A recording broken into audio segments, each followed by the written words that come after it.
27 சிலைகள் ஈவேரா பெரியாரை பற்றி இருக்குது. அவர் சிலைகள் இருக்குது சென்னையிலேயே. பாவுசி ஐயாது 2ஓ 3ஓ தான் இருக்குது. ஒன்று அந்த மணிமண்டபத்தில் ஒன்று இருக்குது, இந்த போர்ட் அங்கே ஸ்டேஷன்கிட்ட ஒன்று இருக்குதுங்க, அங்கே கூட்டம் 2 இருக்குது. அப்படி இருந்தோம். And one more Perambur. So 27 எங்கே இருக்குது, 2ஓ 3ஓ எங்கே இருக்குது.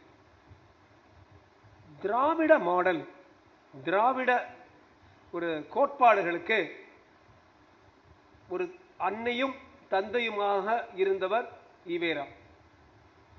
தேசிய கோட்பாடுகளுக்கு தலைவராக இருந்தவர் வஉசி. இவங்க 2 பேரோட வாழ்க்கையை வந்து பார்க்கலாம். ஏன்னா அது ஒரு 19 தமிழ் நூல்களை படிச்சுட்டு அப்புறம் தான் நான் அந்த ஆங்கில நூலை எழுதினேன்.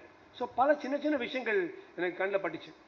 ஒவ்வொருத்தரோட மனப்பான்மை, எங்கெல்லாம் இவங்க பாதைகள் வந்து ஒன்றா சேர்ந்துச்சு, வேர் டிட் தேர் பாத்ஸ் கிராஸ்ன்னு பார்த்தீங்கன்னா ஒரு இன்ட்ரெஸ்டிங் ஸ்டடி. ஒரு ஆர்டிக்கல் கூட அதை பற்றி ஒரு எழுதலாம்னு நினச்ச ஒரு கட்டுரை ஈவேராவும் வஉசி.